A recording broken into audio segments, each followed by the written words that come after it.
I know. All right, look, we're recording.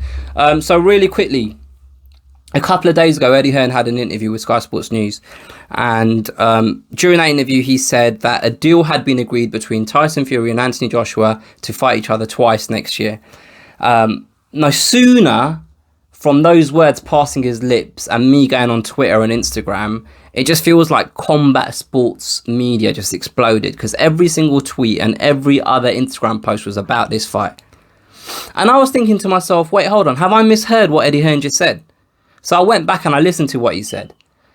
And he's basically said, and I'm going to paraphrase, the biggest hurdle when it comes to negotiating a fight of this magnitude is both fighters agreeing what the splits are going to be.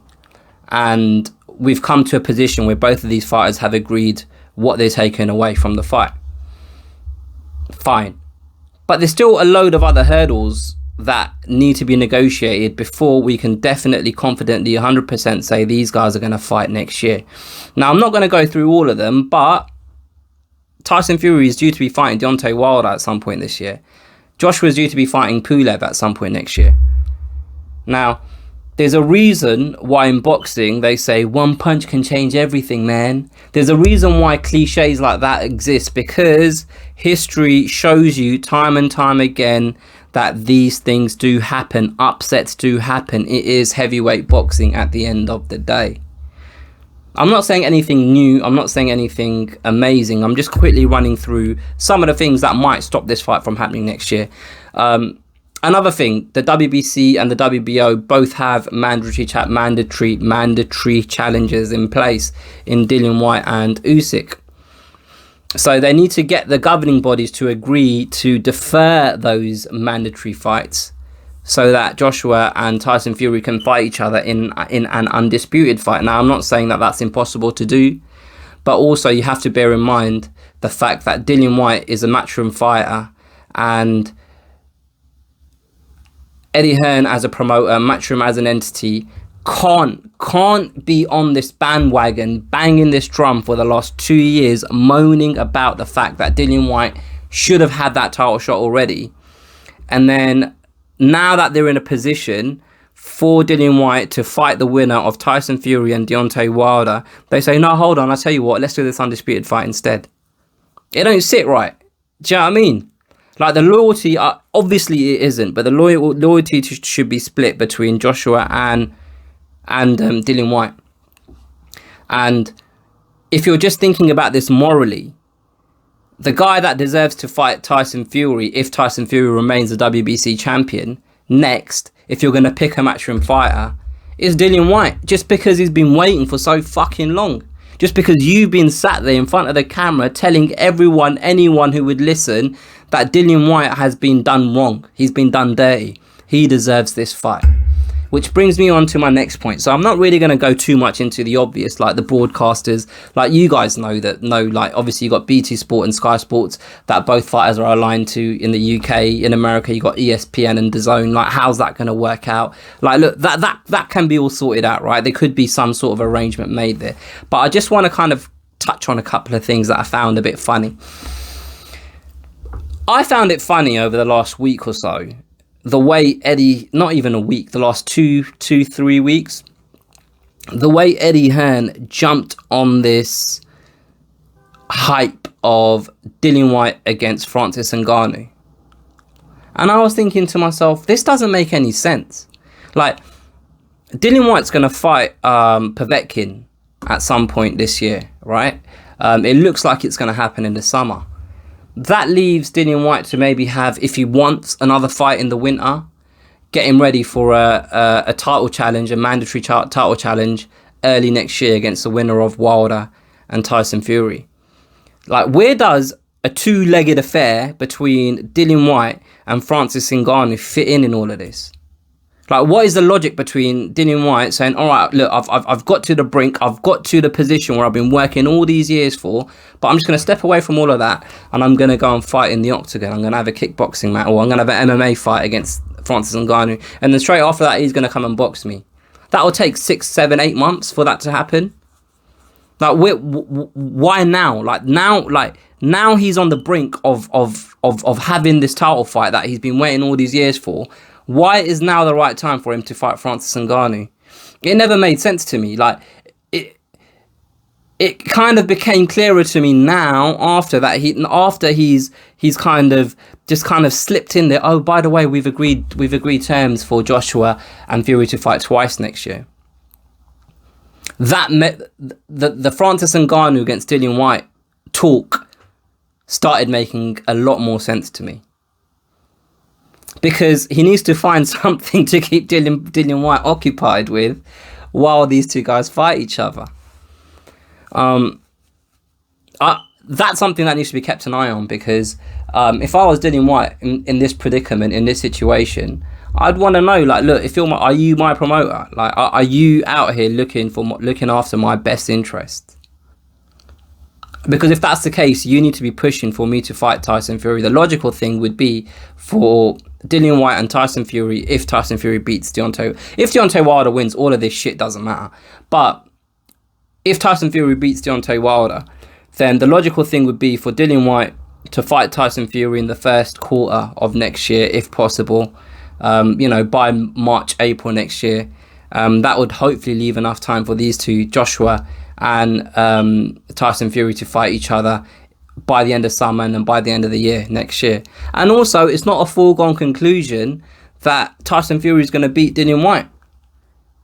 Like, this fight, I suppose the point I'm trying to make is this fight is so far away from happening. I just don't understand why people are reporting it like it's just a done deal. We just got to wait for a venue and a date now, and then we're going to see Tyson Fury and Joshua fight each other. And if Dillian Whyte beats Tyson Fury, then I'd rather just see Dillian Whyte fight Anthony Joshua, because that would be the fight then. Like, I'm not fixated on two individuals, Tyson Fury and Joshua. I'm fixated on the two best heavyweights in the world fighting each other at the same time to crown an undisputed champion. The other thing that I noticed, and look, I don't know anything about the situation when it comes to that geezer, Daniel Kinahan. But by all accounts, he was a bit of a naughty guy in Ireland, right? And he's not in Ireland anymore. Fuck knows where he's living. Marbella, Dubai, whatever. I just find it extremely weird how all of a sudden Daniel Kinahan is the guy that everybody goes to thank. Do you know what I mean? Like, Tyson Fury, like, the first person he thanked was Daniel Kinahan for making this happen, making this possible. Over the last couple of weeks, I've seen and heard a lot of people express their gratitude towards this Kinahan. I've seen a fucking rapper. Who was it again? Daniel Kinahan. He made a song about Daniel Kinahan. Now I've got to fucking check, because it's gonna do my head in. Give me a second. I'll tell you, it's a London rapper. Who is it, man? Not Blade Brown. Daniel. Oh, fuck's sake. Bear with me, caller. My internet is really slow today. I'll come back to that. But yeah, there was a rapper that made a song about Daniel Kinahan. Like, it's like, over the last couple of months, I'd say, there's been a real effort to show this geezer in a positive light in the media. And look, I'm not here saying that it's wrong. I'm not here trying to be some sort of fucking social justice warrior. I literally know nothing about the geezer, right? I don't know what crimes he's supposed to have committed. I don't know what he has allegedly done wrong. I don't know what allegedly he's done right. Do you know what I mean? All I know is he's got a black mark against his name, right? Now my YouTube's working out, so now I can check. Daniel Kinahan rap. This is what we're going to search. Daniel Kinahan rap. Jay Spades. How could I forget? Jay Spades. Jay Spades made a song about Daniel Kinahan. Major Plans. 1.5 million views. Fuck it. Now it's on Link Up TV. That makes sense. But look, yeah, like why would Jay Spades wake up in the morning and go to the studio and say to him, I tell you what, I really fancy writing a rap about Daniel fucking Kinahan. It's weird, man. There's something going on. There's something fishy going on. Like Kugan Cassius put out a tweet. Great news, this fight got made. You know, well done, Daniel Kinahan and Eddie Hearn and all involved and all of this shit. Why is no one just thanking the fighters for agreeing terms and agreeing to man up and fight each other? Like, shouldn't the tweet be, fucking hell, well done, great news, well done Tyson Fury and AJ for getting this deal done, giving the fans the fight they want to see? Why is Daniel Kinahan, he's like the fucking Al Heyman of Europe. Why is he the guy that he's the go-to guy to thank nowadays? And look, like I say, I don't care either way. I don't know what he's done. I don't care if he's in the right or the wrong or whatever, right? Look, fighters seem to like him. Fighters seem to respect him. Not just even in boxing, like Darren Till has said nice things about the geezer. So look, by all accounts, he might just be a diamond geezer. He might just be the nicest guy in the world. But when it's so obviously contrived, you can kind of start seeing through it, you know? Like when it's so obvious that they just got a random a rapper from London to write a song about him, and then like whenever IFL TV have an interview where he's brought up, it's always just spun like so positive, and they're sponsored by MTK Global, so it all makes sense. Like I posted about this on my Instagram, so go follow actually at the Battle Camp on Instagram and on Twitter. But the best interview that I've seen conducted during these last couple of days when it comes to this fight was Danny Flexen, seconds out, when he sat down and spoke to Bob Arum. Because I feel like there's integrity in the way Danny Flexen asked the questions that he did. I feel like he is trying to call it down the middle, and he asked Bob Arum about this Kinahan geezer. And that's all I want. I don't need someone to just blatantly spin something for me to see through it. That actually makes the situation worse, because then it's like, why are you doing this? Like, what is the real reason behind all of this? Do you know what I mean? Daniel Kinahan. Feel like playing the song, but I might get taken off YouTube and all of that shit, so I'll just listen to it personally. But you can find it, Jay Spades, Major Plans, a song about Daniel Kinahan. And it's fucking like, it's literally just about him. Like, it just makes no sense. Like, why would he choose to write a song about fucking Daniel Kinahan? Look, fair play to the geezer. He's clearly got a lot of influence when it comes to boxing, and he's clearly able to make things happen. And he's been a good go-between Team Fury and Team Joshua. And by all accounts, he's been a major reason why they've been able to come to some form of an agreement.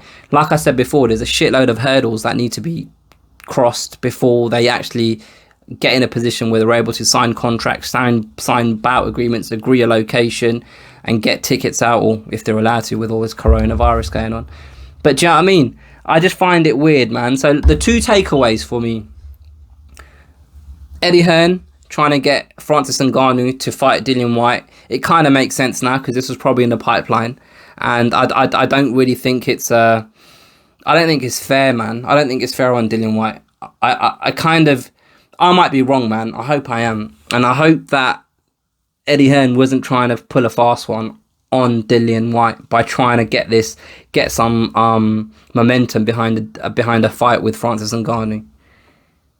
Because here's another thing, you know, when these guys like when Bellew and Eddie Hearn talk about MMA and a fight between Ngannou and Dillian Whyte, like